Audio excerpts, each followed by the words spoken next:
So which oil is safe? Which one is quietly sabotaging you, meal after meal? Let's not tiptoe around. The oil in your frying pan could be aging you right now as you cook. Dramatic? Maybe. But for example, some research has shown that some vegetable oils can churn out toxic fumes at levels 20 times above the considered safe levels according to the World Health Organization. And that's just from everyday frying. That's pretty wild. So today, you'll discover the oils that shield your body and the silent offenders that are quite literally cooking up trouble. And some things I'm going to be sharing with you, I was even surprised to learn myself, even though I've been studying health and nutrition for almost 30 years. And here's the twist. The answer isn't as simple as a high smoking point, which is what the health gurus will tell you. Wondering which oil actually protects you? You're about to find out. So here's what you'll get in the next few minutes. The real science behind oil safety. Not the marketing spin the food industry wants you to know. The myth of the smoke point and why it misleads so many. Which oils quietly nurture your health and counter inflammation. You're here because you want facts, not fads, right? I'm Matt Farr, health coach, author, and for 2 decades, fixer of fatigue and midlife slump for many.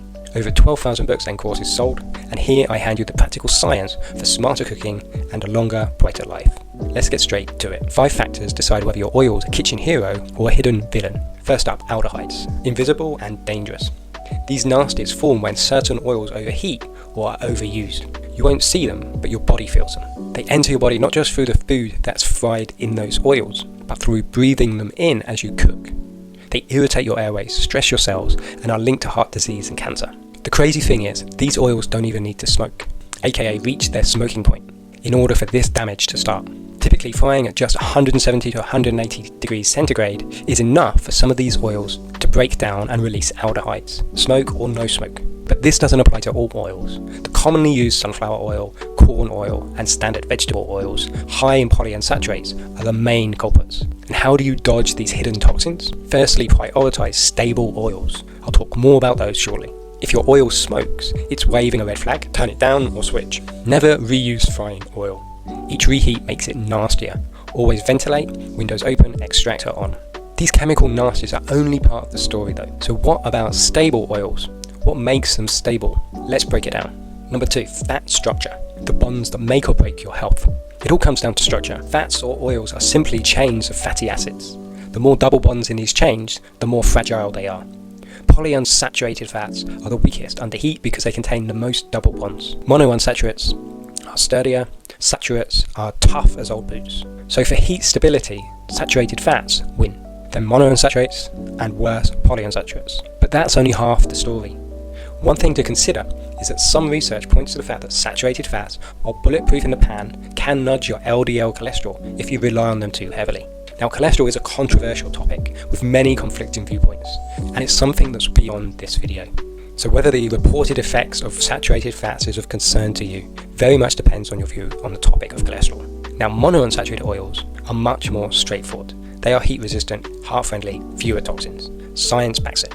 Monounsaturated fatty acid oils create fewer nasties than polyunsaturated fatty acid oils when hot. Now, if you want more solutions that can help you to lower inflammation, check out my free Anti-Inflammatory Reset Protocol. Just drop reset below and I'll send it to you. Next, let's tackle the myth that's caught out more cooks than any other. Smoking point. The red herring of oil advice. You may have heard it before. Pick oils with a high smoke point. But here's the twist. The smoke point is just when the oil starts to smoke. Trouble is, the chemical damage caused by high temperatures can kick off long before that. For example, extra virgin olive oil smokes at 180 degrees centigrade, which is considered too low for frying, while sunflower oil smokes at about 250 degrees centigrade.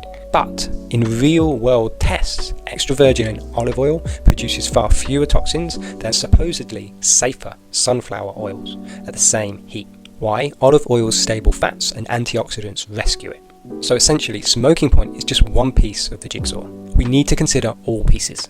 So with that in mind, make sure you select oils not based purely on their smoking point. Number 4, antioxidants and nutrients, the oil's secret defense. It's not just what fats are in your oil, but what rides along with them. Some unrefined oils are loaded with polyphenols and vitamin E.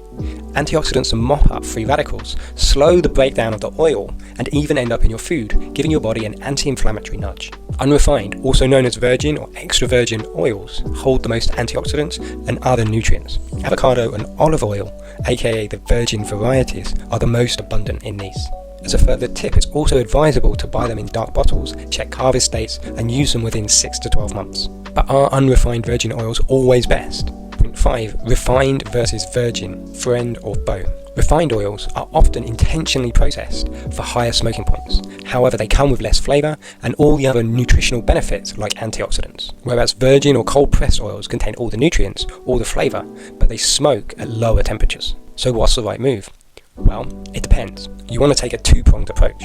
Use fresh, unrefined extra virgin olive or avocado oil for health at lower temperatures and use refined versions when using very high temperatures. So to make this simple, let's blitz through the different oils you actually see in the shops and how best to use them. Let's start with extra virgin olive oil. It's the best all-rounder. It's made up of 70% monounsaturates, very low in polyunsaturates, and stacked with polyphenols, aka antioxidants. It barely forms any toxins, even frying at high temperatures. So this is going to be best for most things. Then we have avocado oil. It's very similar to olive oil, but has a much higher smoking point. So arguably better for higher temperatures, especially when it's refined, as it doesn't tend to smoke to as high as 270 degrees centigrade. It's largely monounsaturated and very low in polyunsaturates, just like olive oil, and the virgin version is antioxidant rich. You'll know the difference because unrefined avocado oil is green, whereas refined has a much more clearer, more yellowy colour to it. But use refined when doing very high temperature cooking. Next we have coconut oil, mostly saturated, so heat stable. Virgin coconut oil has that aroma, it has some antioxidants and other nutrients, and when refined it has a more neutral flavour and is odourless, but it's better for very high temperature cooking. Now you might want to consider not overusing coconut oil, but it does come with a number of health benefits, so it's still a good oil to use, just not every day. Then we have vegetable and seed oils, things like sunflower, corn oil, soy oil. Now standard versions you find most commonly in supermarkets are rich in polyunsaturated fatty acids, and should be avoided completely due to their inflammatory nature and fragility and the production of aldehydes they produce when heated. However, what I wasn't aware of until recently is that there are now high oleic acid or monounsaturated fatty acid versions that are much safer to cook with. And this is a big but. These are not naturally produced vegetable and seed oils, as their fatty acid profile has been altered. They come from either genetically modified versions or genetically crossbred hybridized varieties. So if, like me, you're not one for consuming those types of foods, I would avoid these oils altogether, high oleic or not. So in summary, as a default, go for extra virgin olive or avocado oils for regular cooking and dressings, etc. And keep one bottle of refined avocado or coconut oil if you do any very high temperature cooking, be that above 220 degrees centigrade. Use ghee or coconut oil for occasional cooking, and skip regular seed and vegetable oils, and even high oleic versions if you're genetically modified food averse. Never reuse frying oils, always ventilate, store oils in cool, dark, sealed containers, and use them within 6 to 12 months of opening. And the final oil I haven't really talked about yet is ghee, clarified butter. It's very stable, has a smoking point of around 250 degrees centigrade. It's rich, it's nutty, it's high in saturates, so it's fine for cooking at high temperatures, no problem at all. It does carry some flavour, so it might not be suitable for all types of cooking.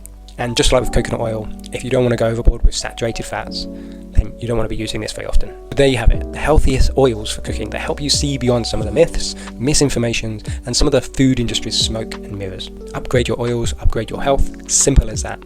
Want my full anti-inflammatory reset protocol? Drop reset below and I'll send it over. For more straight talking, science-backed health advice, hit subscribe. Your health and your frying pan will thank you.